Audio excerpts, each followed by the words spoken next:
Welcome back to the Cinema Cult Network. I'm Chris. I'm Matt. And I'm Honto. And today we're continuing our October Scarefest. This is our final episode of the season. This is a group pick. We are doing the Evil Dead Trilogy. Mainly because, well, we want to do something big for the Halloween final episode, but we also did just watch this trilogy at a local nearby drive-in. Yep. So we decided that'd be the best bet to watch all three of them. And I'll tell you what, watching all three at the drive-in was awesome. It was a blast. Honestly, probably the best experience watching these that you could have. Yeah. So it started off, we got there an hour early because we thought everybody was going to show up for this. We thought it was going to be packed, and it was not. Because a storm was a-brewing, and... Oh, it was a brewing even before we got there, so that we're, like, heading into the perfect storm. It was a big storm. Dude, it was like that scene from Twister at the drive-in. I actually made that joke. I was like, Philip Seymour Hoffman's going to be running. He's like, it's coming right for us! We were, like, drenched within, like, the first 10 minutes of watching Evil Dead 1. And then it stopped. Yeah. But, like, it was a really cool experience watching the first one in, like, the rain, the pouring down rain. I'm just super grateful that I brought my limited edition Unbreakable poncho with me to the drive-in. It really did, like, it actually saved hold my up life. for you, didn't it? It worked very well. We'll have to put a production still of it up on the Instagram. Is there a production still? No. So all three of us saw these together, and so we want to kind of go down. We're going to do mini breakdowns of each one, rate and review them, and then we'll just kind of compare them all together. Oh, wow, we were outside, by the way. Oh, just in case you could hear We're that. actually recording all these from a graveyard. It's like Almost Heroes, that eagle. All right, so let's go ahead and do 1981's Evil Dead. We'll start off like we always do. How much does this movie cost to make? $70,000. $70,000. Matt, what do you think? I'm gonna say $65,000. Not my $70 million from In the Mouth of Madness. No. $350,000. Okay. Really? Yes. And I did hear that the reason that this movie got backed was, and I just found this out just minutes ago, breaking news, Stephen King gave this movie a great review, and since he gave it such a great review, that's what caused New Line to pick this movie up. Really? Yeah. Okay. So I had no idea. That was really neat. I'm surprised you didn't know that. You had the poster sitting in your bedroom the entire time we it has grew up a through, quote like, with Stephen our King. childhood. Yeah, and the Stephen King quote is at the top and says like the scariest movie of 1981 or whatever he says. Back this project because it's going places. I didn't know that was the reason that it got picked up. Really? It would be covered on a podcast someday. I'll tell you what. Here's the thing with that kind of. Well, hold on, real quick. So it gets picked up. Okay. And then how much does it make at the box office? Like $100 million? No. Nah. Wait, no, that's his answer. No. He said it. He buzzed in. $15 million. Okay, Matt? I'm going to say $2 million. Are we doing worldwide on this? Oh, I don't know. You should have said it. Doesn't matter. Yeah. I never care. Are you asking yourself? We'll do domestic real quick. Domestic, go. Matt? I'm going to say... See, I'm going to say $2 million for domestic. Okay. Honto? $8 million. Okay, it made almost $2.5 million. Matt, good job. And then let's just do worldwide. Matt, what do you think it made worldwide? 10. I think it was what did I say last time? 15? Yeah, 8 maybe. What? I'm going to say $1,000. 15 million. It made almost $3 million. Okay. Honto, you're on this really? game. This is my best category for every episode. Wow, that's it? It just made $1 million, like, extra worldwide? Not even $500,000. International was $500,000. Almost. Really? Yeah. That's crazy. Yeah. Well, I know it was banned in a lot of places, like especially it was on the Japan? Video Nasties list. That probably affected it. UK. Yeah, because so the thing about like the first movie especially is I feel like there's a lot of conflicting trivia. Not to say that like there's a bunch of people that are lying about it. I think you hear so many different stories about so many different events in the first one. Yeah. And I feel like sometimes too some of the things that happen in 2, like what people say during the set this happened. Oh right. Sometimes it's like, oh, actually, you're talking about the first movie. Okay. You know what I mean? Yeah. Like, I feel like sometimes stories get kind of like messed up. Well, because there's so much trivia about these movies. Well, why don't we just go based off what we heard at Horror Hound from the actors' mouths? Oh yeah, because a couple years ago we saw it was a cast reunion of me and Honto did a cast reunion of 1 and 2, and it was a panel. Yeah. And it was hosted by Bruce Campbell, which was like one of the coolest panels I've ever been. No, you weren't there. I was there for one of them. I thought you were. I was there for one of the. No, it was the Friday night that you and me went up, and he stayed back because he thought Evil Dead was stupid. Yeah, and he was like, "I'm staying home." I think I saw the Evil Dead 2 panel. I think that was the one I sat in on. It was one of the ones because I remember him being there, so I'm sure he wasn't there. I was He's wearing saying. that Jim Carrey mask tuxedo. Yeah. Exactly. He's wearing a bright yellow suit basically at the And convention. that was one of the funner conventions too, I think, or panels. I'm sorry. Yeah. Yeah, like that was a blast. good. I mean, and he like it's because of him. I mean, he led it. His persona, he has so much charisma that like. Not saying that the other cast didn't, but he wasn't there. He was a moderator, so he knew how to Was he the moderator? Yeah, he was the Oh, that moderator makes for sense then. Okay. He knew how He to didn't handle go to it. Yeah, That's why it I didn't make any remember. sense. Yeah, I remember. It was fun. You weren't there. You're like, oh, he's wearing a yellow suit the entire time? I was there for it. Bryce Campbell? I'm not going to do this argument because I was there for it. No, you weren't there for the Bryce 1 and 2 Campbell. one. I think we saw like there was one where they did just 2. Yeah. Oh, Maniac Cop 2. Oh, that's there what you it go, was. dude. Yeah. There I you go. watched You Maniac got Cop it. too, yeah. But no, he did them. They had him. It was a really kind of a clever trick because they had him be the moderator because they knew all the questions were going to be directed at him. Oh, yeah. So basically, he was the moderator, so he'd talk the whole time. And ask. But direct the questions to the other people that wouldn't normally get asked the question. Very, very Real clever. Yeah. Do you remember that now? I do. Okay. I don't Twice. think he was there. Twice. Whatever. I was on the panel. Bruce asked me a question. There was one. Ask me any question. So let's talk about some of the cast and crew real quick of the first Evil Dead. So it's starring Bruce Campbell as Ash. We know him from probably best from Briscoe County Jr., the TV Probably show. from Evil Dead. I was like, what? That is horrible. That's the only thing I know him from. I've never heard of this guy before. So. You know him from the Spider-Man movies? He's the guy who stopped Spider-Man from eating what else? dinner. Escape from L.A. I think With he's his also in Escape from L.A. Yeah. As one of the lead roles in that movie. I would probably say his biggest thing, other than Evil Dead, and correct me if I'm wrong, but it might be Burn Notice. Yes. He was on a lot. I mean, he was on like I think the entire series run. Yeah, he he had his own TV movie. Did he? Really? Wow. Yeah, it was a big show. I didn't watch it, but it Yeah. was big. Yeah, did you guys ever read his autobiographies? No, I haven't. I got an autograph by him, but I never read it. They're fun. I Yeah, I never read read the it. first one's a lot of fun. They're extremely fast Yeah. reads and they're fun. Yeah. And I highly recommend them if you like the Evil Dead movies. Yeah, Or I'll reading. definitely. Or yeah. just reading. I don't like reading, so I probably won't ever read it. That's cool. Who else we got, buddy? We got Ellen Sandweiss, who plays Cheryl, and I think Cheryl is the sister in, Okay. in this movie. All right. She actually was in a few other Sam Raimi movies. The Oz and Great and Powerful, which apparently is really terrible. And I think the reviews are okay. It wasn't too bad. Yeah, I like really? it. Too bad. I never saw it. So bringing that up, that was my trivia for it, by the way. Oh, sorry. But that like all 3 of the girls that are in this movie are in Oz. Yeah. And, that's really cool. Yeah, and then some people from Evil Dead 2 are also in Oz. So it's That's kind of like, really oh, that's neat. cool the that Sam prison, Raimi the did that. prison show from HBO. Yeah, from Oz.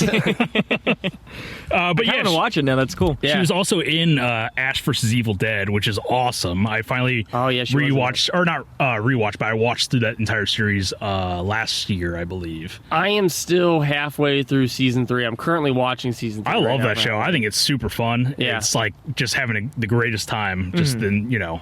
You know, and I agree with like Bruce Campbell said he's done doing Yeah. doing like Ash. Yeah. And I'm fine with that because he's like yeah, you got all these video games, you got 3 movies, you got 3 It's seasons. like, what of a else show. could you even It's like what want?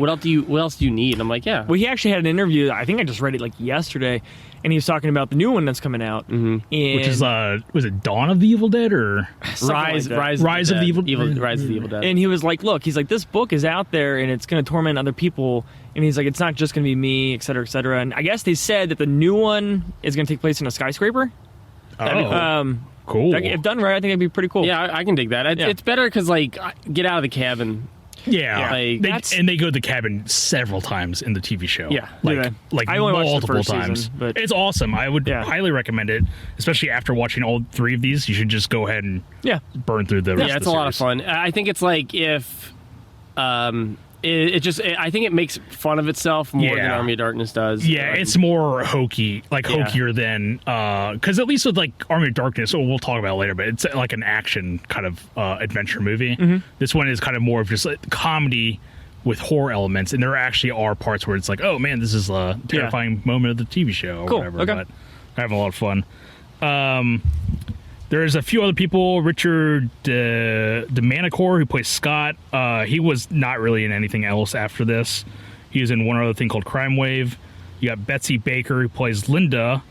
She was most recently in Kajillionaire, which I think is a Richard Jenkins movie. Okay. Richard Jenkins is in Burn After Reading. Okay. And Cabin in the Woods. Yeah. He's one of the lead guys. But he was also in Sharp Objects. She was. You watched Sharp Objects, didn't you? She was in Sharp Objects? Yeah, I don't know. What did it say who were you? I wouldn't even know. I should have written it down, but I'm pretty sure. Man, okay, I have to You look would know. back on that. Theresa Tilly, who plays Shelley, also Oz the Great and Powerful. And then you got Ivan and Ted Raimi, Sam Raimi's brothers, who play basically like the monsters in the movie. And that's it for cast. It's weird. Like, you read the cast off, and then, like, I don't really want to get into it yet, but, like, I'm trying to imagine the cast in the first one, but I keep thinking of the cast in the second one, just Yeah. watch them back to back, so it's hard to actually, like, put together who is who. Yeah. So talking about the first one, all three movies have a completely different tone. It's crazy. The first one is, like, more of your, like, straight-out serious horror film.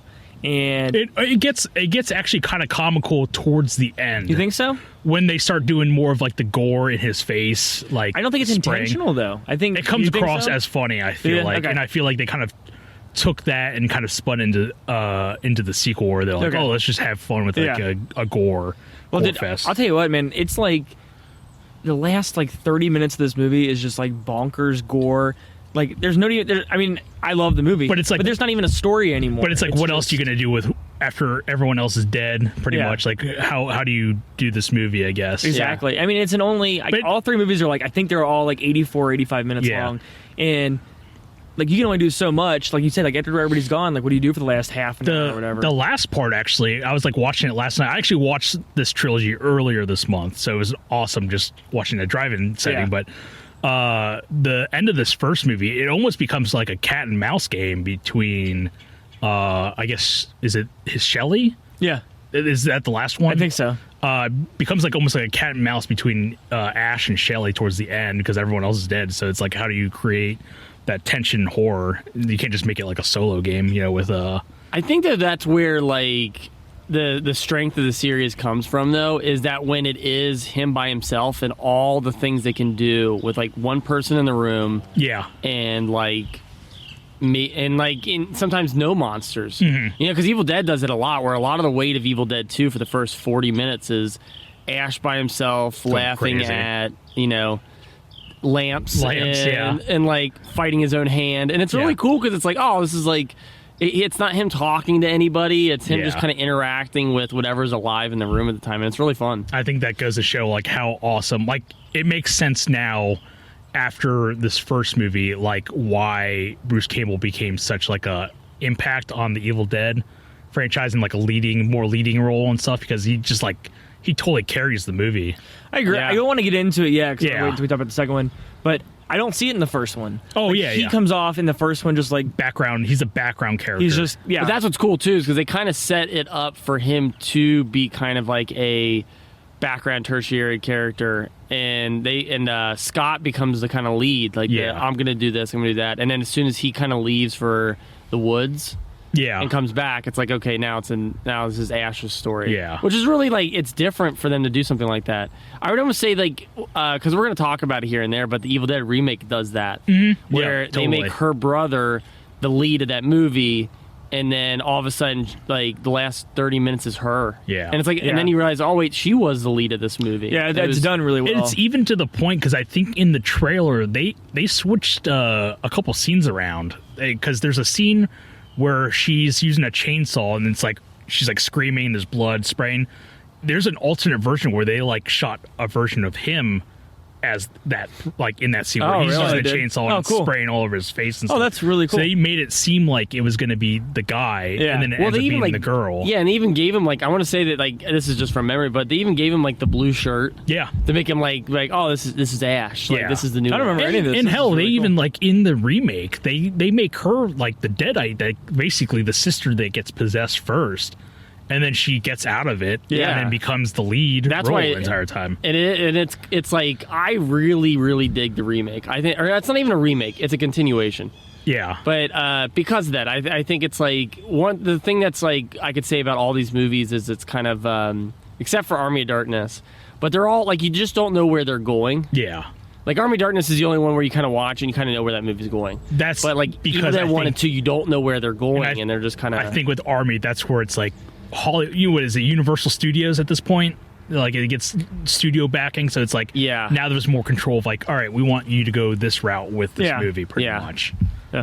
So for Evil Dead, let's go ahead and go around the room and we'll go ahead and give our ratings for it. Matt, we're going to start off with you. What would you give the first Evil Dead movie? I'm going to give it an A.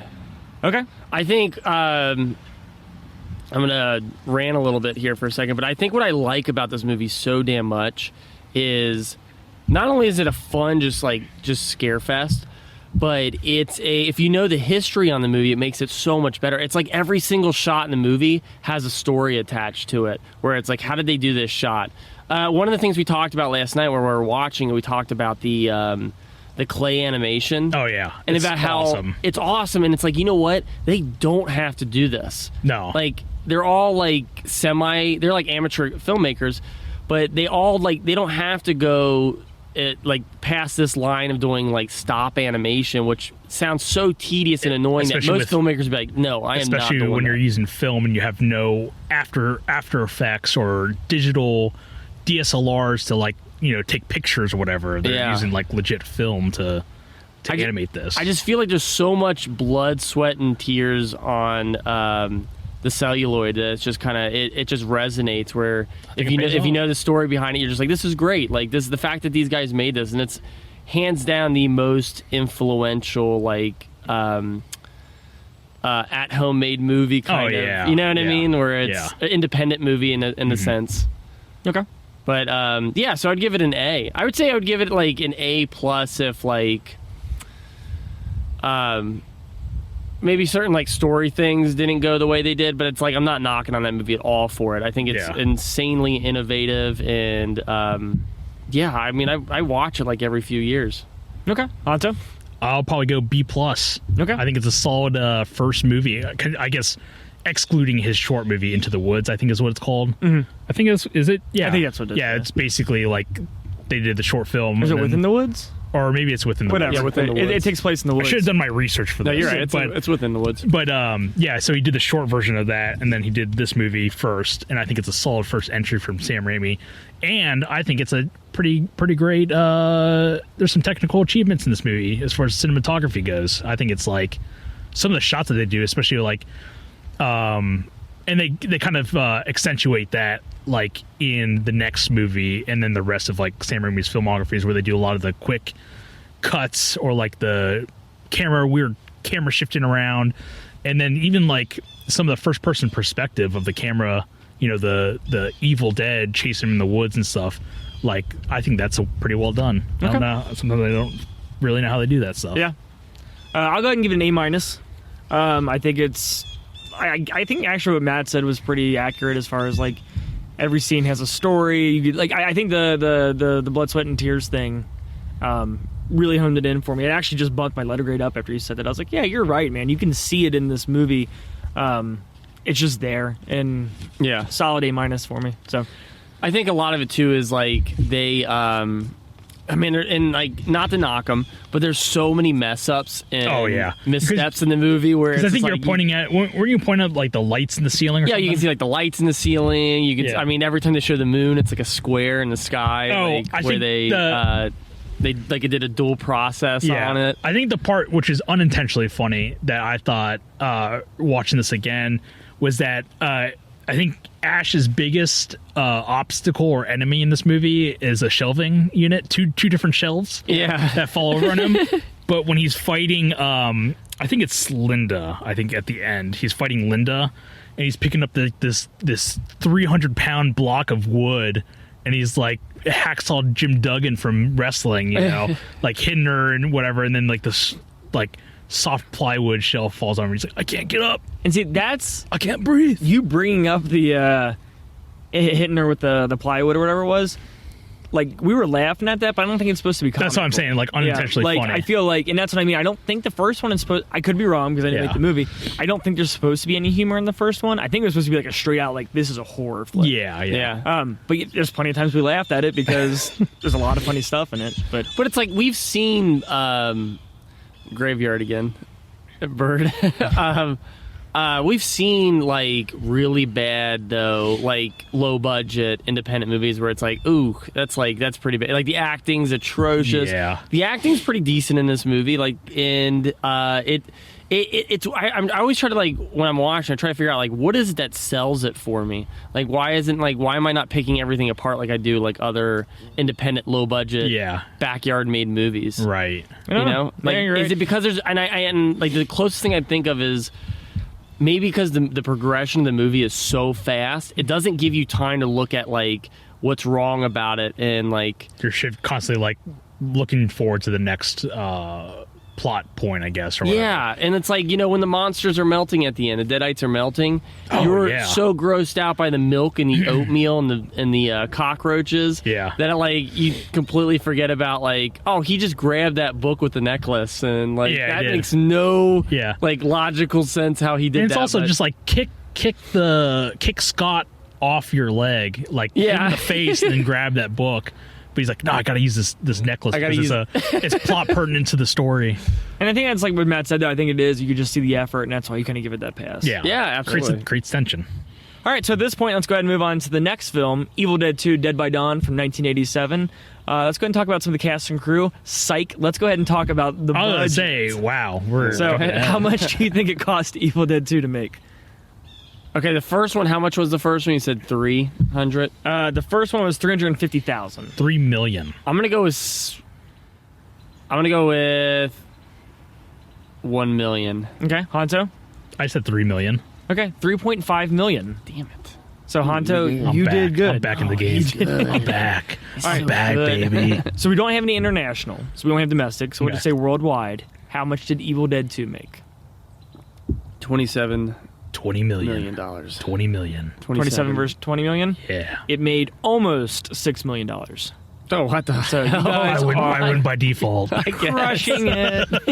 Wow. Really? Yeah. Wow. It deserves an Owen Wilson. Wow. All right, so before we go ahead and dive into this movie, let's talk about some of the cast and crew. We got Bruce Campbell as Ash. I know him best from Briscoe County Jr. I thought you were going to be like, we know him best by Evil Dead 1, which we just talked about. Referred to 28 minutes ago. 28 minutes ago in the podcast. So we got Sarah Berry, who plays Annie, who's the daughter of the professor and Henrietta. Okay. Only thing she's really in is Chud 2, and then she wrote something else. Okay. Yeah. Did you guys see Chud 2? I still haven't seen Chud 2. Yeah, I never saw it. No, I never saw it. I really like the first one. I'd really like to talk about the first one. That's one of those ones I would want to watch with you guys. It's weird. Like, I watched it when I was younger, and I was like, this movie's boring. And I watched it, like, maybe 2 years ago, and I was like, this is a pretty solid B movie. Yeah. Oh, okay. So I would like to talk about that one. I'd like to watch 2, because the guy who plays Chud, Bud the Chud. Oh, yeah.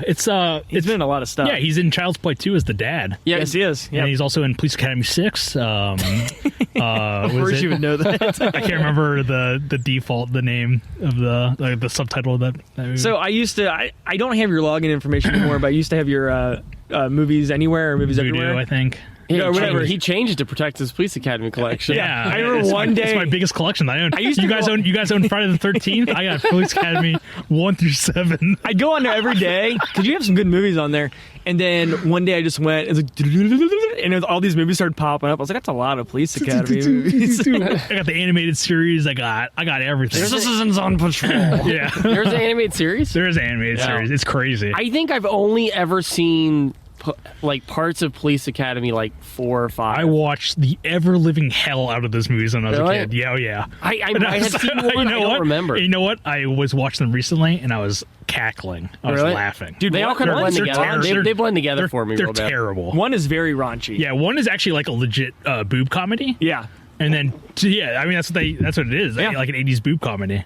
I've never heard anybody call it a boob comedy. It's a legit like those ski movies. Those are all boob comedies. Oh, I always Ski Patrol. Yeah, that's a boob comedy. I always hear people call them raunchy comedies. No, but I've never heard anybody call them a boob comedy, Yeah. and I think that's what they should always be called, as boob comedy. Yeah, I'm pretty sure they're called boob comedies. I've never seen that, but I feel kind of stupid if that is. Yeah, no, because all those like Ski Patrol, whatever, they're not like that's not raunchy. It's a boob comedy because it's like let's go see the blah blah blah. Oh yeah, it's like borderline predatory. Yeah. Like, welcome to our Police Academy podcast. So that's Bud the Chud. Continue with the cast. Dan Hicks, who plays Jake, he's like the tow truck driver. He just passed a month or two ago. In June 30th. Now he's like a Sam Raimi regular. He was in Darkman, and speaking of Spider-Man 2, he's in Spider-Man 2. Oh, was he? Okay. Yeah. Then we got. We weren't just speaking about Spider-Man 2. We talked about Spider-Man 2 a couple episodes ago. Yeah, but it's gonna be coming out like whatever. Then we got Kassie Wesley DePaiva, who plays Baba Joe. Which, if I remember, Dude, you'd be killing it. You'd be killing it as like a graduation announcer. Oh my god! Like, and then you call Bobby Joe, and you're like, Baba Joe, Baba Joe, let's give her a hand. I think if I remember correctly, she was a regular like on General Hospital or something. Yeah, no, this is what I wrote down. She's in Days of Our Lives. Okay. She was in like 340 plus episodes of that show. Okay, so it sounds like a lot, and it totally is. Yeah. But you realize that's only probably like a year and a half, though. Oh wow! I mean, no, that's not even, because it's like, that might be. No, it is, because I think she was only credit her as like season 15 only. Yeah, so it's only. Yeah, I mean, you do 5 new episodes I do not a week. understand how soap operas work. They just keep going. Well, no, I just don't understand how it is episode orders. It is crazy though. Okay, I'm gonna give you my soap opera tangent. Great. I can't My believe favorite genre. Yeah. soap operas are still like going strong Well, I think on like the daytime television, and that they're doing the exact same like filming process that they did like 30 years ago when I was a kid. It looks like Dark Shadows, or Doctor Who or whatever. Filmed with like TV cameras, like Yeah. filmed real quick, like still the same plots. Like, Yeah. I would totally work on a soap opera. I think I it would would. be fun. I think, I would. Okay, the coolest thing I heard, and it sucks because I can't remember what interview I heard this from, but an actor who came from soap operas, might have been Barbara Crampton, but talked about what was awesome about it was like there's no time on soap opera sets. There's no time to like figure out a scene. You just got to be ready to go. And it's like the best kind of practice for filming because you're just like you remember your lines, you remember your character, and you just go. That's cool. And like there's no time for screw ups. You just got to do it and That's like cool. nail all your points. That's crazy. Yeah, and I was like, oh, that's a really cool way to put it. It's like it's great training for an actor. Yeah. That's Bud the Chud. The Police Academy series. Too. And then you just got Ted Raimi, who plays Henrietta, the basically like the lead monster at the end. Known for being Sam's brother. Being Sam's brother. I think he was in Drag Me to Hell. I just watched it. He's in like almost every. Yeah, but for some reason, oh no, I just watched him in Candyman. That's what I watched him in. Yep. He sure is. He wears a cool black leather jacket. Oh yeah, he's cool in Candyman. Yeah. Mm-hmm. So that's the cast and crew of Evil Dead 2.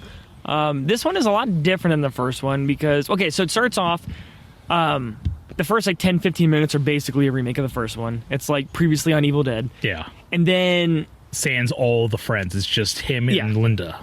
And then it becomes like this whole like laugh fest for the next hour and 15 minutes, hour and 10 minutes. It's. I know they're in the books. They talked about this. They're huge Three Stooges fans. Yeah, Sam Raimi and because Campbell. All the monsters like that, Ted Raimi and Ivan and other people, they all play what they call fake Shemp. Oh and yeah, Shemp is one of the Three Stooges, like down the down the line or whatever. And it's like Matt was talking about earlier when we were talking about the first one. Like the first part of that movie, or like after like the remake portion of it. It's just him by himself for like 35 minutes. Like it's insane and it's hysterical. He kills it. Yeah, I mean, like the slapstick comedy, it really like for a movie previously that's just a straight up like horror movie. Yeah, like how the hell did they figure out that adding all this comedy was just going to be like the biggest thing that makes it succeed as a movie?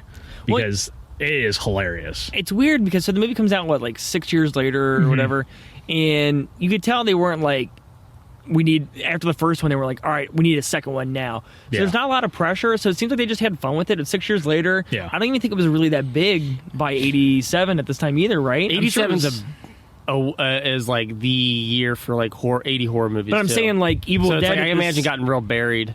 Well, I'm just saying Evil Dead in general probably didn't have the following it had by 87, right? It was starting 86 at that because point. it was, I mean, you look at like how much it made, the first one made, and it was basically kind of like blacklisted from, I want to say like a majority of countries, especially like the UK because of the Video Nasties list. But like, so I can imagine like not knowing what 2 was when it came out. And I think that was the problem with Army. When Army comes out, people still don't Yeah. know what it is. Yeah. Because even then, it's like 6 years after. Yeah, because like we had no clue first time we saw Army. We had no clue that there were 2 movies before this. Yeah, I saw Army of Darkness doesn't actually say like Evil Dead 3 on it. No, so I saw Army first. That was the first one I saw out of Same. yeah, sorry, I should have said that. We said Yeah. that like I like we saw it first. That's what I Yeah. should have said. And I think that's the thing with Evil Dead 2 is that it had no pressure. So it's kind of like, well, why don't we just take a slapstick comedy approach? That's what I with feel this like. one? Yeah, they're just trying to revamp it and redo it in a way that has a lot more fun in the movie. Yeah, and so the difference between, just in case you need a refresher, so the first one is Ash and his girlfriend. They go with their friends to a cabin. Possession happens. People die. This one, Ash is still at the cabin, and the owners of the cabin, like the family of the owners, come home. The Airbnb. And people get possessed Yeah. and they die. So that I feel like that's the only thing is watching 1 and 2 back to back. They do blend together. I think there's a lot of scenes where I'm like, oh yeah, I remember that scene. I'm like, no, that's from the first one because they are very similar. Yeah, and that's what I was getting at when we were talking about the first movie. Is that I feel like a lot of trivia, and this comes from the people that are a part of the movies. Some of the trivia does like blend together. I can see that. That's a really good point. Like, oh, this happened during this scene, and it's like, actually that, and then you'd hear like some fan be like, actually, I think that happened on the first movie, as opposed to what you're saying that happened on the second movie, because they just blend together so much, and I have trouble even watching them last night. Sometimes I have trouble being like, that scene is like that situation that Ash is in by himself. That's 1 or 2. Which part? Which one has the laughing animals in it? I gotta like do like, oh, which one has a better budget? Yeah, that's pretty much it. Yeah. I think the standout moment for this movie for me is I'm not the only one probably saying this, but the whole hand thing, him chasing the hand, him cutting off his hand, hitting himself in the head with the plates, like that whole 15-minute scene is awesome. The acting that he does with him knocked out and the hand crawling, that's all him. Yeah. I mean, like, sorry, somebody's probably like pushing him, yeah. But like the just being knocked out and then just having like the hand basically acting out, like looking around, Yeah. it's like very impressive. It is. Yeah. It's really good. I think, and that's I would say that's like why he is the B movie king actor. Yeah. Like, and it's because like he's a really good actor. I feel like he just hasn't like ever really been casted in, and I think you would say this, but he's never really been casted in A-list stuff outside of like Burn Notice. I think maybe Hudsucker Proxy. See, and he's really good in Hudsucker Proxy, but he's yeah. the background. Oh yeah, he is in that movie. Yeah. He's not in it very much. He's kind of like... He's just playing Jennifer Jason Leigh's like coworker or something. Yeah, like she's like successor, I guess is what the word, because he's like trying to get her job. Like he works as a journalist. Gotcha. Okay. But he's like great in that. I wish he would get like... He plays a decently big role in Coen Brothers movie. The only one, I don't know. I know George Clooney. Why can't Intolerable Cruelty? He's like a soap opera actor in that one. Yeah, I haven't seen. That's the one I think I haven't seen. I don't think the reviews are very good for it. I like it. It's a fun movie. Yeah, I thought it was fun. George Clooney is really good in it. Okay. Like, I want to see a Coen Brothers movie with Bruce Campbell in it.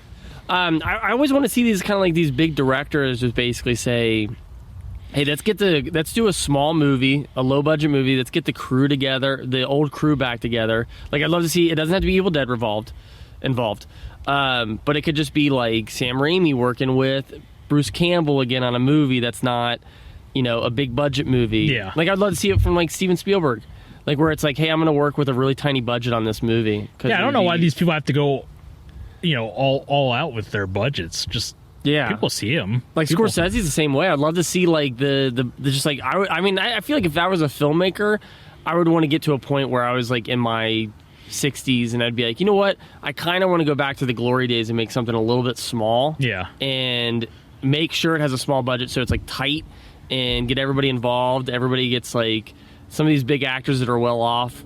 They kind of get paid scale or something like, something kind of interesting like that. That'd be really cool. Yeah. Oh, yeah. Speaking of, I don't even know if it was a small budget. I don't know where that came from, by the way. It's okay. It's all right. Now that I'm like, I said all of it, I was like, what were we talking about? We're at the movie podcast, so we're just talking. Did you guys ever see Simple Plan? Yes. Yeah. Any good? Yeah, I like it. I read the book first. Okay. I like the book better than the movie. Okay. Yeah. Just out of curiosity. It's a good film noir. Okay. Yeah, I think if I didn't watch it right after finishing the book, I probably would like it. But Sure. I think it's cool. Like, it's Bill Paxton and Billy Bob Thornton, and I love those guys. Who's the lady in it? It is. Is it Bridget maybe Fonda? Bridget Fonda. Is it? Okay, that's Yeah. what I thought it was. Yeah. Which would be working with Sam Raimi for the second time. Yep. Did you guys see? Talk about Sam Raimi stuff for a second. Did you Yeah. guys see The Gift? Yep. I love that movie. Yeah, I like The Gift a lot. Yeah. Oh, that's the With Kate Blanchett. Yeah. I remember thinking it was okay. Maybe I need to rewatch It's very good. I think it's very good. And then I really like Quick and the Dead. That movie's goofy as hell, Dude. and I think it's kind of awesome. I love I've never it, seen man. it. I Yeah. watch it every now and then where I'm like, Dude, like 5 or 10 years, I'll put it on, and I'm like, it's just a really cool like visual movie. there's a cool scene because Russell Crowe's the second Yeah. lead, but he's basically like a prisoner, and he gets brought to this town or whatever, and they reenact. Have you seen Good, Bad, and Ugly? I haven't. There's a part where the Ugly gets a gun and he's like piecing it together through different parts and stuff. Yeah. And Russell Crowe does that, and he's doing all these like crazy like gun tricks or whatever, like flipping around. And Leonardo DiCaprio is also in it. Yeah. And he's just like, holy shit! Like Yeah. it's just an awesome. It's Like a cool yeah, cast. it's Cast is cool. actually really great in it because it's like Yeah. Gene Hackman, Lance Henriksen. Dude, Leonardo Sharon DiCaprio is Stone. like he's like 14 years old in that movie. Yeah. It's crazy. It's a cool like genre mashup too for like a western. It's Yeah. a faster paced one, and like also it's like a feminist movie at the same time. Yeah, and it's totally. like kind of just not as I don't think it's as big as it should be. I think it's just people are expecting probably horror, like Yeah. Army of Darkness or Evil Dead, and that's not what. But Quick and that's the what's Dead really is. cool too is it's like it's his visual style. Sam Raimi's visual style they is do like really all the visual heavy on it. The Like, visual edits and cinematography, they do it all in the Quick and the Dead, but it's a western. Yeah, I want to say it's after. I think it's 95. Is it? Yeah. So it's after Army of Darkness. Yeah. So I recently just watched Drag Me to Hell. Okay. The hold up. It's a weird movie. I saw it in theaters, loved it. Yeah. I remember it scaring the hell out of me. I watched it like 2 years ago, and I was like, this one's okay. And then I watched it again like 2 weeks ago, and I was like, this is a lot of fun. Yeah. Yeah. Maybe it's the ending that Oh, I No, love, I that love ending- that the ending is awesome. That is one of I my love it. favorite endings to the movie. I don't want to love it. spoil it Yeah, because yeah. if you haven't The seen ending it. is The ending is crazy. awesome. Crazy It's awesome. so yeah. It's hilarious. It has a lot of. I think the lead actress, I can't think of her name. Ali she's- Lohman. She's in Matchstick Men. Yeah. Yeah. She's good in it. Justin Long. I like Yeah. anything with Justin Long, to be honest with you. Yeah. It's a good cast. The humor is really good in it. Yeah. The only thing that kind of hurts it is some of the CGI. Oh, is it not? Not like Yeah, great? okay. It's just okay. When I watched it the last time, that's what kind of got me with a lot of scenes. I was like, the CGI is kind of That's weak. the only If it downfall. wasn't CGI, if it was all practical, Yeah. but it's like if I'm gonna give one director a pass because he doesn't feel like doing practical anymore, I'm gonna give Sam Raimi that pass. Yeah. because of how It's a lot of work. how much work he had to go through Yeah. with the Evil Dead movies. And it's That not he's probably horrible- Like, Dude, it's I not don't wanna horrible Screw looking. with this. I don't want to spend all day with all this blood. Yeah. You know. Well, I'll speaking clean of up. practical effects, let's talk about the ending to Evil Dead 2. Okay. 'Cause I feel like the ending to this movie is so like Oh, it gets bonkers. it does, man. Because like eventually everybody's dead. The lady, is it Sarah that's been helping him out? Annie? Annie ends up dying. She gets stabbed in the back by the hand. Yeah. And then Ash has gray hair, and there's a portal outside, Whoa! and it pulls his car, and it's pulling him in. It's a Yeah. really bonkers ending. And Did then you ever see why he gets the gray hair?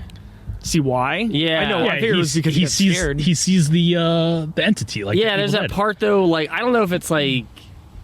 I guess it's that then. I never thought Yeah, of that. because There's it a pops. shot It where pops in the door, and he's just like, oh. well, there's a shot where like a plant next to him and his hair Oh, are yeah. both like dying at the same Like the time. plant. Oh, I didn't is see like, the yeah, plant. Yeah, is- the plant in the yeah, background's like decaying, dying yeah. and decaying because the creature came through. That's really Yeah. cool. Yeah. I never even noticed that before. But there's like that's what I mean. There's like these shots. I said this with Evil Dead 1, but there's these shots that are so quick.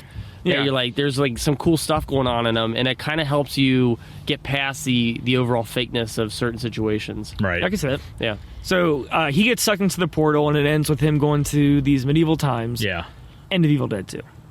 So Man, we just skipped over a lot of stuff. A lot of cool like tricks and Well, editing. and we did talk about Quick and the Dead a lot. And Yeah, we we did did. talk about Yeah, I mean, like, there's so many more iconic soap moments operas. in Evil Dead 2, which are crazy. Like, we never talked about the chainsaw. Oh, it's so Yeah. cool though. Like I can't imagine seeing this movie back in '87 in theaters, and just you get to that, and this is why, like just getting to that like last like act where all of a sudden he like makes go a carve chainsaw carve arm ourselves a and he's got a witch. double-barreled shotgun, and you're just like, what is this movie? What did this movie turn into? Like, because, you know, And I love it. internet's not around, so it's all word of mouth, but I can't imagine being, like, the first of your friends to go see this movie. Like, you will not believe this bonkers movie Yeah. I just saw. Like, this guy gets, like, I'm sure they said, this guy gets a chainsaw, and people are like, what?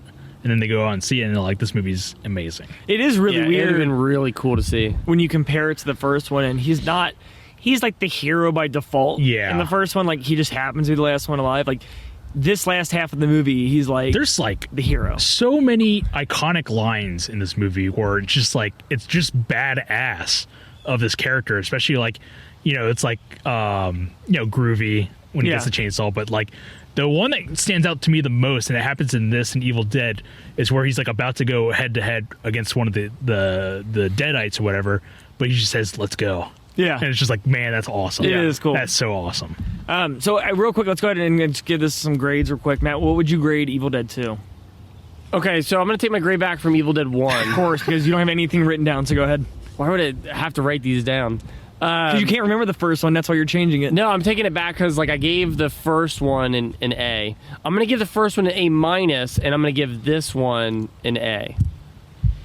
Because, an A+ for me is like, okay, I'm only saying it because an A+ is like a perfect movie, but I got to give Evil Dead a grade higher than Evil Dead. Okay. So I can't go from A to, you know what I mean? Yeah.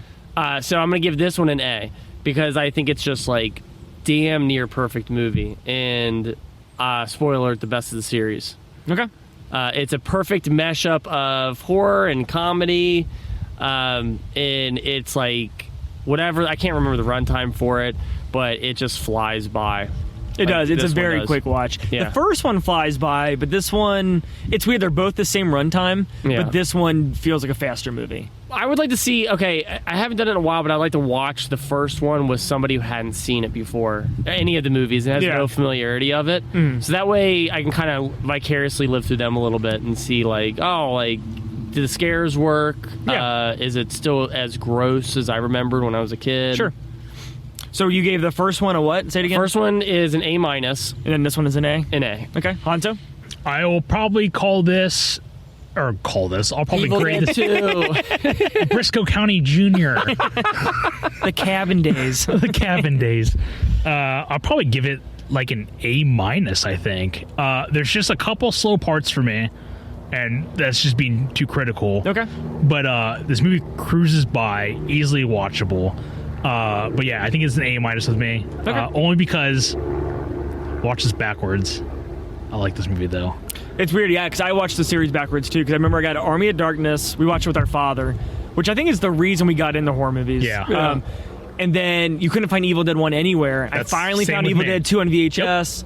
And then Evil Dead 1's on VHS at like Walmart one day. And I was like, Yeah. awesome. Same with me. So Yeah, I think that's what happened. That's a weird kind of situation, but back in the day, I'm going to go on a tangent here for Some a second. movies you just couldn't find. Yeah, you couldn't find. I remember not being able to find like Nosferatu on videotape, Yeah, and it's a I don't think I ever public. saw that, it's a yeah. public domain movie. Yeah. but I couldn't find it anywhere. It wasn't anywhere to rent or anything. And like finally it popped up one day at Suncoast Video, and it's like sweet. Suncoast, man. Dude, I got all my VHSs from Suncoast. I love I remember Suncoast being like really expensive. It was a joke. But yeah, I love the stupid aesthetic. money. Yeah. I love the aesthetic of that store. Dude, to put it in perspective, the price of videotapes back in the 90s are still the price of DVDs and Blu-rays today. That's crazy. Yeah, like because I was watching, I think it was a Universal Monsters commercial for videotapes. And I think they were all $19.99. Yeah. No. Well, Or, yeah. like $15.99, which I'm like, okay, that's 25 years. Yeah, but then later, there was and it's still the same there's a price. copy of Silent Night, Deadly Night 4 that's like $800 or something. yeah, because there was that nice throwback. Silent Night, Deadly Night 4, $80 wholesale. Well, I remember going like Blockbuster would have really good deals. I remember I got Nightmare 1 and 2, and it was like buy 2 for $10. Yeah, and I was like solid. Man, And I miss those days of going to Suncoast because I remember in the back area was like the horror section. And oh, like, ours was different. So the back for us was like the posters and stuff like that. okay. And then Toys. Front was toys for me. Oh, really? Yeah. Yeah, I remember the horror was actually pretty close up front for us, Okay. which is kind of bizarre. Yeah. I didn't find out like that. Wait, the horror? Yeah. The horror was in the back. Yeah, I always remember in Yeah, it was the always back. in the back. It was the same. We all lived in the same area. We all went to the same Suncoast, guys. Whatever, I don't know about Combine that. our memories and it'll be Suncoast. No, but I Chris, you can talk about this a little bit because you've been collecting VHS. I do. But this is something I really do kind of miss. I miss like collecting movies, and like it's kind of a bummer when like everything's available so free. Actually, I got one that I'm hunting down right now for October. I cannot find anywhere. But it's kind of You didn't say what it was. Yeah, I will. I'll say it in a second. It's called Necronomicon. with Okay. Jeffrey Combs. Honto, I'm going to give this off to you to see if you can find it. I don't think this movie is anywhere. Wait, what are you how just you looking trying to for find a it? version? You don't care if it's physical or No, I'm looking for a version. There's one on YouTube. Like a physical version? No, just a version to watch Oh, it. okay. I'll find But it. I found it on YouTube and it's cropped, like ugly cropped. It's real Okay. bad. Anyways, I digress. But like, I kind of miss like going into like a movie store And just you know? discovering new stuff that like you don't know anything about. Yeah, I think the last one I can think of is like FYE. That's like the last like movie store, Yeah. and it's okay. Is that the one? Yeah. Okay, I was thinking the same one. Yeah. Yeah. But tell us about like I want to talk for a second because you own the Evil Dead movies on VHS. I do. And you've watched them on VHS. I watched the first one. Yeah. Okay. Is it like how? What does that do for you? It's Does it, cool like 'cause turn you're- you on. Like, It's cool to watch them in their like Do you their like habitat. Do you like it more than a friend? Like, don't get me wrong. I'm not saying VHS is superior quality in any sense. It's just a cool aesthetic. But it is. I mean, I have a kitchen VCR TV, and it's like a 16-incher. This sounds like it takes up so much space. It's not. It's yeah, a it's the 16-incher. you got the fridge and then the TV. He had to throw the microwave out the window because Yeah. he has room for his TV VCR. It's like a 13 or 16-inch TV. It's very small. But yeah, like I'll like cook and I'll throw on an old VHS and like it's cool to watch like these movies in like their heyday. But of course, I'd prefer to watch them on a nice, crisp Blu-ray player with surround sound and stuff like that. Yeah. So it's just fun and it's an easy hobby. It's a cheap hobby. I think Well, it's not anymore though. Oh yeah, it's weird. So I got into this at the beginning of the year. I decided in December, I was like, yeah, I'll collect VHS. It'll be fun to do. Yeah, for a guy who ripped on us about collecting movies, Yeah. he decided to go and collect VHS. I did. But Because it was I cheap. get it, is what I'm saying. So, and I was only going to collect horror.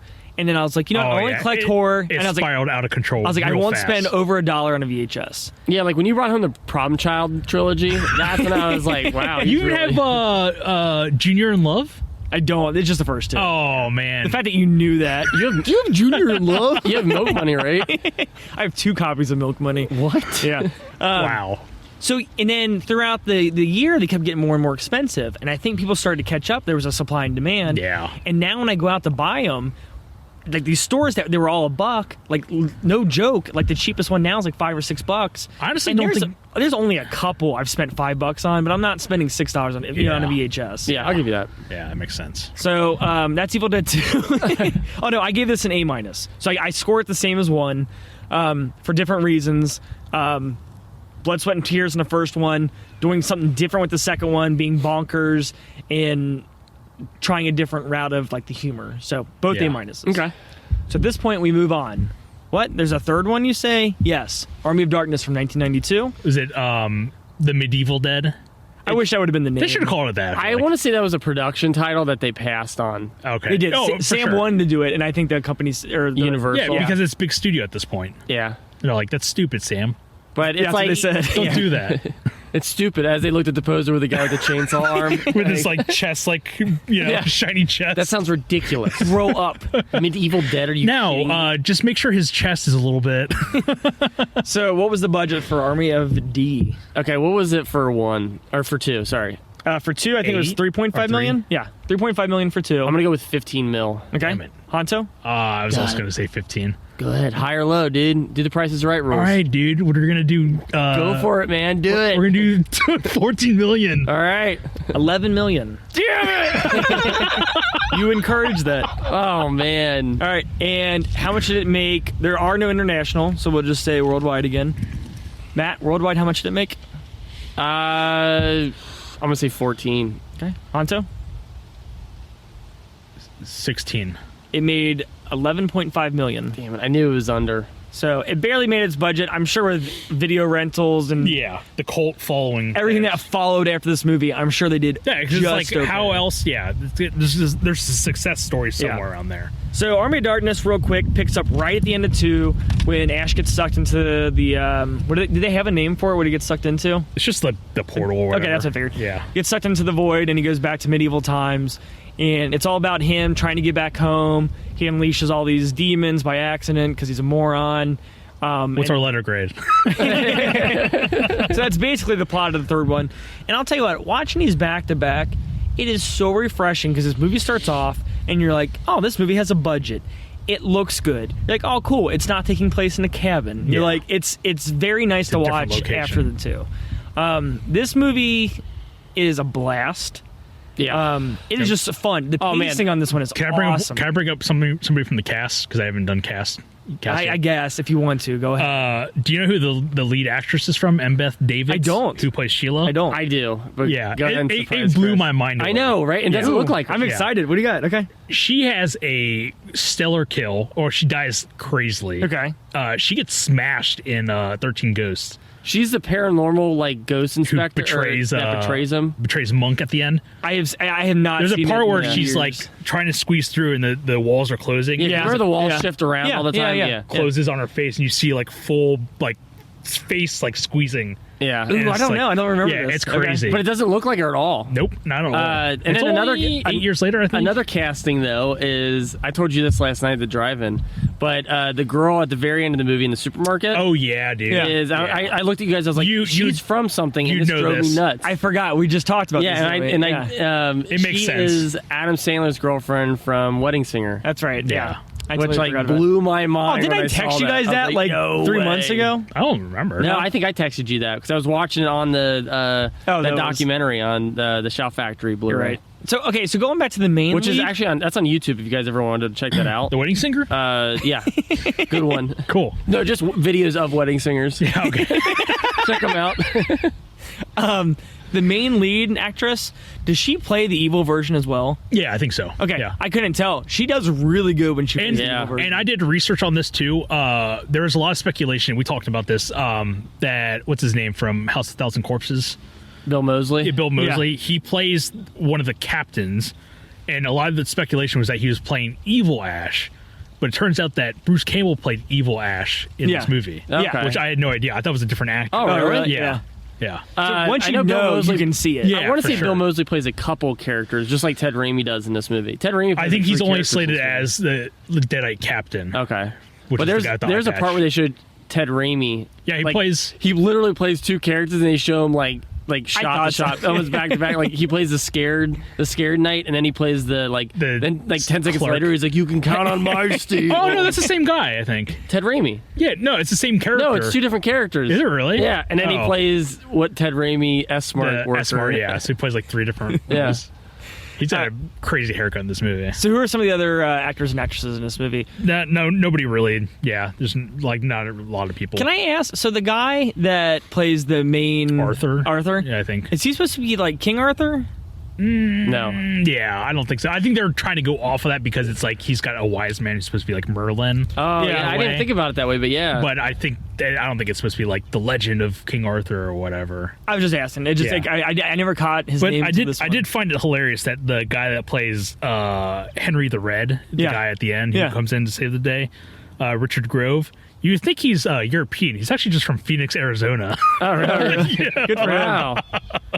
Yeah, he actually- played that well. But he's actually in Point Break, which I saw. I I don't. couldn't figure out who he was. I I can't saw that on remember. I saw it on Letterboxd last Yeah. night too. He looks like somebody that could be like in the police department or something. yeah. Is he? This is a stupid question. Utah too. Yeah. Is he? Is he in American Pie 3? Sorry, missed it. Oh, you think he's the dancer? Yeah. Oh, it's this not. this was the same question Do you you know asked who at that- wait, this I know was the who same you- question you asked at the panel too. Yeah, and you're Are like, you in American Pie 3? You know who that? I know him. I don't know if you remember. He plays Little John in Men in Tights. Is that who that is? That guy. The guy from American Pie 3? Yeah, yeah. Doesn't he look like the guy He does. from... He's got Okay. the like kind of the skullet going on. Yeah. Yeah, I know what you're talking about. Okay, cool. I'm glad I wasn't the only one You know who what remembered. skullet is? dude, you're killing me today, man. Murder. Dude, this is great. So watching this as the third one, like, so we're at the drive-in. I'm not saying we're burnt out, but, you know, it's raining, we're cold, it's the Dude, third movie. I was jacked when I heard the theme song when he flies into the portal. I was like, Yeah. man, this soundtrack is awesome. The soundtrack's awesome. Yeah, it's the best out of the 3. And the movie is such a palate cleanser after the first 2, because, like, if it would have been a cabin again, like, watching these back-to-back, you're just like, yeah, I get what's Yeah. going on. Yeah. But, man, as soon as it, kicks in, you're like I said, even, the look of it, you're like, cool, this looks fresh. Like, It's even, super the opening 90s scene looking. where he gets kicked into the pit and he Yeah. fights that monster, you're like, all right, this is a different movie. Yeah. love that scene. I feel like too. It's just like I will say 2's my favorite, but they just eat, like, every time they make one, it just tops the other Yeah. ones. You know what I mean? Where it's just like, oh yeah, this is like a perfect third movie to this Oh trilogy. yeah, it's so good. Like, I don't want to see a fourth movie because I don't want to screw it up. I think it's a perfect third movie. Yeah, I feel like with 4, you're kind of pushing it at that point. Yeah, and you run the risk of like just killing off Kingdom the Ash Crystal, and yeah. passing off the chainsaw, and I'm like, I don't want to see that. Yeah, like, yeah. I like where the third one ends, and he's just like ridiculous. But I love, I mean, like, I think one of my standout favorite scenes in this movie is when he's in the pit and the wise man tosses that chainsaw. Yeah. And he just like jumps in the air and just like thunk. Yeah. And then gets the chainsaw. It's like, man, that's so See, I thought you were gonna say one of my favorite parts of the movie is when he is in the pit and he gets the hand and it hits that guy's mouth, and then the guy with the mustache and the guy that looks like me is just like, I find that part funny every time, man. I want to keep talking about the movie, so I don't want you to think I'm ending the conversation on it. But I do want to know what you guys think of the rating on this one, because I know we're going to continue to talk about it. Oh, so what do you mean? Like, as far as what you would rate it? This would be at A- too. This would be at the same level as Evil Dead. I think I think it's definitely, the comedy is like, I think it just comes to it's not like either one is like worse than the other one. It's just that I think it comes down to like, what would you rather see, like more horror or more scare, or like more comedy. And Evil Dead 2 is like a perfect balance, and this one's more comedy, so it's like I kind of prefer Evil Dead 2 over it.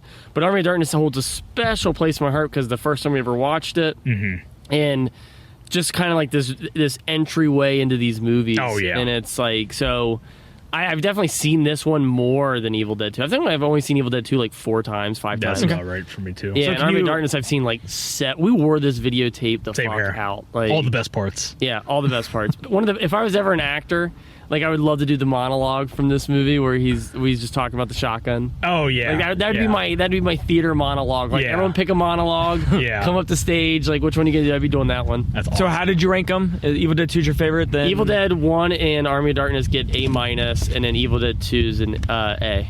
Okay, so Evil Dead 2 is your favorite. Yeah. Okay. Hanto, what do you got? I am probably going to be controversial on this. I'm giving this an A+. Okay. This is a movie I can literally watch whenever I feel like it.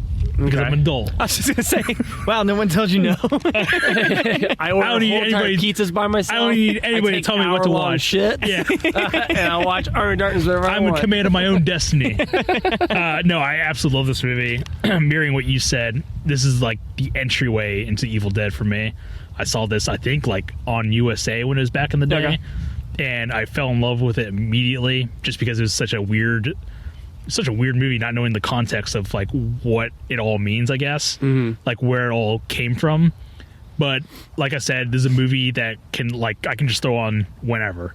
And the fact that I watched it twice this month is just already saying enough. One, not to cut you off, but that's what's cool about this movie too, is you can walk into it like all three of us did without knowing the first two, and it works. Yeah, it's a story about this guy who goes back in time and then just has a chainsaw and then saves the day or whatever. So what was your ranking? Your A+ final ranking? on this one. I give all three of them. Yeah. Oh, it's literally 3, 2, 1. 3, 2, 1. Okay. Yeah. All right. And then the soundtrack is just by Joseph LaDuca. Awesome. This is an awesome soundtrack. Yeah. And I didn't realize that the March of the Dead. Danny Elfman, right? Yeah. Yeah. No idea. See, I thought he did the full score, so he didn't do the full. No. Okay. Well, it's weird because he did.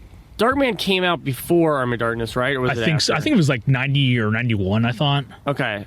Was it? No. What year is this? This is 93. This is like 93. Okay, so 92. I think it's 92. Darkman's 92. before it. So Danny Elfman does the score for Darkman. Yeah. And then comes on and does this one hit off of. Yeah. This one radio hit off of Army of Yeah, Darkness. the number one single for TRL back in the day. And then he does all the Spider-Man movies, and then does he do Oz? He does Oz, I believe, yeah. Which is kind of like he kind of became like a frequent composer for Raimi. Yeah. The So- go-to guy. I would give it an A. I gave the other two A-minuses. This is my favorite out of the three. Yeah, I mean, you guys said it already. This movie is a blast. Yeah. It never gets boring. The humor's just on point. And the fact that I'm still laughing at this movie after, I mean, we probably saw it, 20, almost like 25 years ago. Yeah. And it's still funny. Like, the humor is still awesome. The graveyard scene where he has all the skeletons. Yeah. Like grabbing at him. That whole scene was like, I was like cackling when I was watching this last night. Yeah. Where it's like it's just like Three Stooges basically. This is Three Stooges right here. Yeah. And it is hard to rank them because they're all completely different movies with different tones. But I gave this an A, and I gave the other two A minuses. But this just has, I don't know, there's some charm to this one that the other two don't. So, yeah, I'd give you that. I would definitely like show people this one first before I would show any of the other two, because I think this is more of a fun group watch. I think it's we had a blast watching it in the car. It's a good entry movie for this franchise. Yeah. And you can actually watch the third one, or like show it to someone as the third one, and then show the first one as like a prequel, and it doesn't like ruin anything. Yeah. But I think further reading, if you like this trilogy, definitely watch the TV series. Yeah. Because it's awesome. Yeah, the TV series definitely captures the tone of the movies and the trilogy. And it gets super gross in areas, like to the point where I'm just like about to throw up. Really? Yeah, Okay. it's All right. super Don't gross. eat to it. Okay. Yeah, definitely don't eat to it. Well, I guess that's going to go ahead and wrap up our cover of the Evil Dead trilogy. Thank you to Sam Raimi and Bruce Campbell for giving us something so dear to our hearts For that we sponsoring this podcast. sponsoring this podcast. And that actually ends October Scarefest for 2020. We hope everybody loved listening to it, because we actually love doing it, surprisingly. It doesn't sound like it, but we do. We like doing this. It's fun. Yeah, So- sell it to him, man. Sell it to him. Yeah, Del Pax. Del Pax and sell it to him. Speaking of which, can we? I know what you're talking about. Go ahead. All right. We're gonna take a break for it real quick because we haven't done this once. So I want to talk for I know this is like the end of the show, but I just realized we need to talk about. We haven't done this yet. Okay, we need to spend at least 5 minutes to talk about what have we watched this October. Oh my god. So just some of the hitters, just some of the ones that I'm you're going to throw out a couple by. because I know we all watch a lot of the same movies. Okay. One of the standouts that I've watched this October that is held up is Insidious. Okay. That movie is Okay. terrifying. I haven't seen it since Yeah. theaters. Awesome. Darth Maul. Yeah, dude, creepy movie. That movie is impressive. Yeah. Another awesome movie I watched this October for different reasons was Ice Cream Man. I watched it with. Oh my god. Yeah, I watched this movie too. Dude, Did you? I saw it on Letterboxd. The only person who I knew that watched it was you. I saw your rating. I saw your rating. Yeah, well, we finished off like 3/4 of a bottle of scotch while we watched it. Maybe I needed that. So we got stupid drunk while watching it. I probably should and- have. We watched it. We did a double feature. We watched 976 Evil. How was that? Because that has Evil Ed from Yeah, Friday Night. it's okay. It was okay. Yeah, Is it it's- Michael Ironside? No. Okay. So, No. but Robert Englund directed it. Oh, It's okay. his. Well, surprisingly, we watched that on VHS. Yeah, we did watch it on Like, VHS. and I'll say that to talk about your VHS comment earlier. I always feel like I do like things that look like they're in 4K and they look like they're pristine and whatever in IMAX. But I'll tell you what, after like 10 minutes, my eyes get so adjusted to what I'm watching. Yeah. That whole wonderment of how clean it looks or how bad it looks just goes Don't even away. notice. Yeah. But last one I will bring up that I thought I liked and I do not like. It was a nice surprise twist. Suspiria. Oh, original? Yeah, OG? I did not like that movie. Oh, man. I think Yeah, that movie's is pretty a good. I think it's pretty slow good. movie. I feel like nothing happens. The score is good. Not a big fan of that movie. If I had to rate it, I'd give it like maybe a C minus. I think if you're trying to watch some Argento, I think Profondo Rosso is where it's at. Tenebrae or Profondo Rosso? See, Tenebrae or whatever is not my favorite. Really? Yeah. Maybe I need to give it another try. There's some gnarly kills in that The movie. kills are and the music's crazy. awesome. The kills are crazy. And it's heavy stylized. Yeah. But like opera's fun to watch. I like opera. Yeah. I think opera's awesome. I think Phenomena is the only one where I'm like, it's that okay. one's weird. Yeah. But that was the weird thing is I watched Suspiria, thinking I really liked it, and I didn't like it. Yeah. And then we watched Carrie, which I remember being like, oh, this is an okay movie, and I loved it. Yeah. So complete, 180. Yeah, on both those movies. So Yeah. I watched a bunch more, but those are the noteworthy ones. So Matt, Okay. what do you got? One of the surprise ones I watched. I feel like it's really hard to find new horror movies that are really good. But we took a gamble and watched Devil's Candy with Ethan Embry. I need to give this another try because I remember not seeing the hype around it. Really? I liked it. Yeah, I thought it was good. really Yeah. dug it. And I was like, why isn't this movie talked about more? I thought this was awesome. It's more of like a real world horror kind of Okay. stuff. But the flow of it was great. The pacing, the performances were awesome. I really, really dug the family because they, instead of doing just like a boring family, they do this really unique, like cool father-daughter dynamic Okay. that's awesome in the movie. Another one I just recently watched, a Japanese movie from the 60s called Lake of Dracula. Okay. Which was fun. It's like a hammer film, but made in Japan. I watched one yesterday called Mark of the Vampire with Bela Lugosi. Wait, Market the Vampire? Yeah, Mark the Vampire. Mark the Vampire. Hi, I'm Mark. No, but it's called Mark of the Vampire, and it's Bela Lugosi re-teaming up with Todd Browning, which they both did the original 31 Dracula.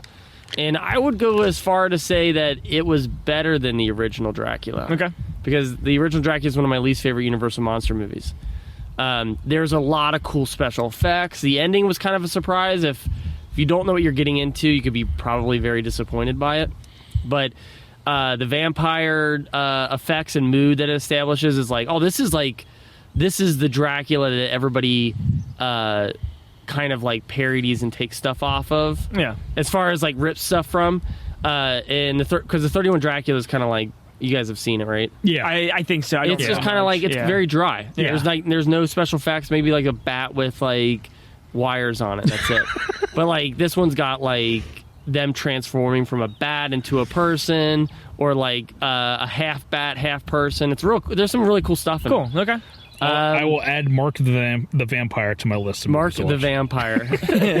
And then Hanta, go ahead. What are some of the ones you watched? So I watched Wolfman for the first time, which I thought was pretty awesome. Yeah. I've never seen it before. I've been trying to like be better about watching these Universal monster movies because it seems like they're trying to do something with the franchise now with the success of Invisible Man from earlier this year.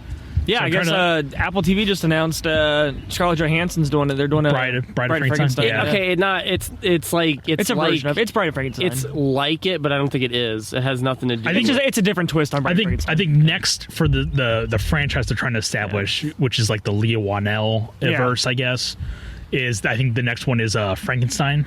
Well, it's gone back and forth because originally the girl who made I don't know. Yeah, I don't know whose idea this was, but they're she supposed to said make an this. I don't know if this was Invisible true. Woman was supposed to follow Invisible Man. Yeah. And I don't think that ever happened. I don't know why they would do Invisible Woman right after they did Invisible Man. I think they're trying to do like the Avengers verse or whatever. I guess, but it's just like, I think it'd be the obvious choice to be like, yeah, let's go do one of the other bigger ones. Like, why would we do the same movie again? But like, that's not going to entice people to... The story for Frankenstein sounds actually pretty awesome. Sounds like it's like, neighborhood kids, Stranger Things, basically. Yeah. Their neighbor is a mad scientist, and I think Javier Bardem's supposed to be like the monster. Okay, I have heard this. I don't know if that's happening anymore, though, is it? Oh, wait, that's part of the Angelina Jolie one, wasn't it? Yeah, that was a part of the Dark Universe, I think. Maybe. Yeah, I don't know. That's what I last read, at Because, least.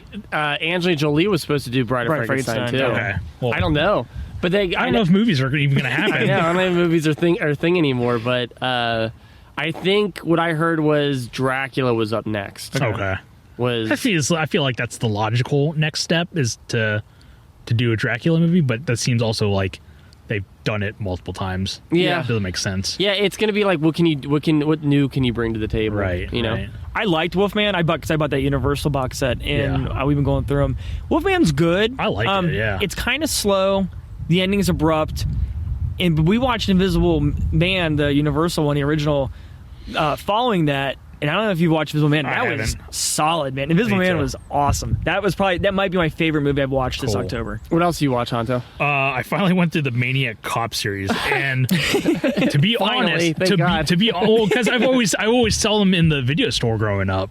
Oh, and I remember we tried watching the first one. I fell asleep. Yeah, I think. I did too. But I actually liked the first one. And I think the second one is actually pretty decent. Okay. Not terrible, but the third one is, and I was telling you guys about it, the third one is a movie where the main protagonist, which is Robert Davi, he plays one of the Fratelli brothers in Goonies.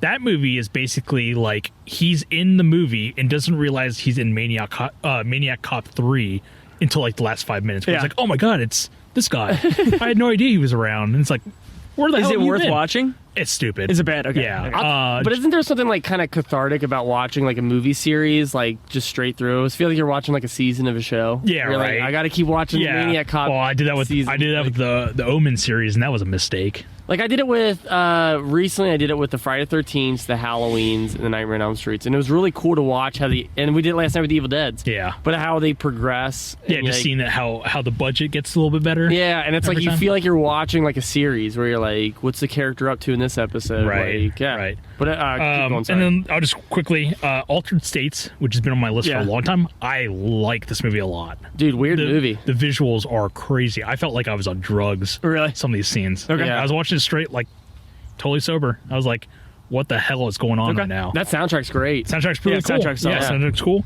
And then one of the standout for me was probably Gretel and Hansel. Oh, you did watch it? I watched it. It's not the greatest story. Yeah. The cinematography is amazing. This is the new one that just came out, right? Yeah, it came out January, I think. Okay. Soundtrack is awesome. It's by a guy named Rob. He did the soundtrack to the Elijah Wood Maniac. Oh, okay. And that soundtrack's pretty cool. I haven't seen Maniac because I heard some... it's hard to watch. I don't like the first one. I want to see it just to see... Elijah Wood, because it's first-person perspective the entire time, right? Is it? I don't know. I started it, and I think it was. I just heard it was... I heard people like it better than the 19... Is it 1980, 81? It's like 80 or, Yeah, I heard that people like it better, so I wanted to check it out. Now I kind of want to check it out. But Gretel and Hansel, the cinematography is awesome. I was digging the aesthetic of that movie a lot. Okay. And, Well, let's go ahead and... I'm sorry, was that your last one? Yep. I was say, let's all go around and just give one hard recommend for October, if anybody's looking. My recommend, I think, is going to be... Matt, you'll probably know the year off the top of your head. Invisible Man. Is it 1933, maybe? Invisible Man? Yeah. Yeah, I think it's like 33. Yeah, so mine would be the 1933 version of Invisible Man, or even the 2020 version of Invisible Man. Those are two strong recommendations. I don't think we've talked about it. That was a standout movie, and also the last movie I saw in theaters. Yeah, I think it was my favorite movie of the year. Chris talked about it. He's like, are we going to do a 2020 year in review? Yeah, we can talk about the one movie that came out. I was like, what? So we can all talk about Invisible Man? Yeah. So you don't want to do a year in review? Yeah. Like, all we're going to talk about is Invisible Man. Like, that's the only movie I saw this year. Just do an episode on Invisible Man. That's a bummer. Hanto, what do you got? So I covered, because I'm doing the soundtrack hunter right now for October, 31 Days of Halloween. I found a soundtrack. On your Instagram? Yeah, on my Instagram. Follow me. Give me likes and whatever. And follow me, the permanent record collector.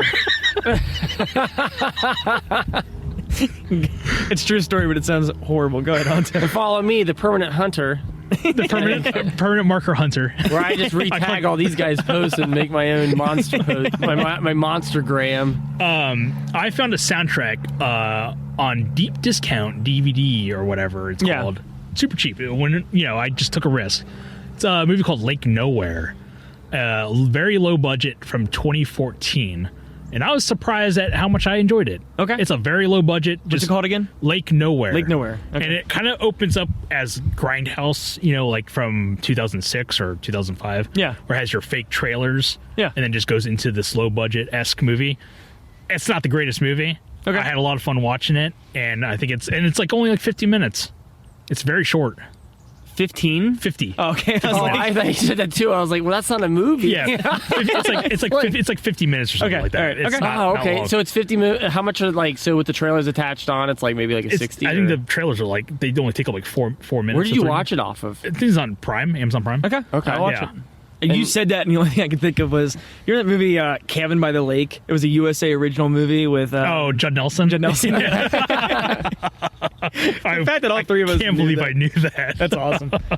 Matt, what do you got, bud? I would have to say my recommendation would be Devil's Candy. It's on Hulu streaming right now, so... I just think I was kind of surprised by it. I think one of the, like I said, it's really hard to find new stuff. Yeah.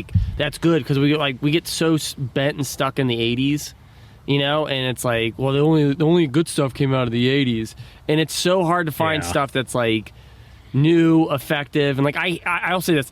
I hate this kind of trend right now with horror movies where it's like, let's just go, why don't we make an 80s horror movie? Make a retro. Yeah, I hate that. Yeah, let's get this red camera that's, pristine color. Yeah. And just make this throwback horror movie. And they it's like they're so afraid to make a scary movie that they make a stupid movie instead, and that's the mission statement. They're like, it's dumb. We're making a dumb movie. And it's like, why would you try to make it scary? Right. And I think that's what your recommendation is a strong recommend for me too. Original movie, did its own thing. It's a solid movie. I want to see. I don't know. I feel like some of this stuff doesn't get any praise, and it gets kind of just drowned by classic horror. Yeah. So, all All right, well, that's going to wrap up 2020's October Scarefest for real this time. For real. Thank you for listening. We hope you enjoyed it. I'm Chris. I'm Matt. And I'm Honto. And we'll catch you next time.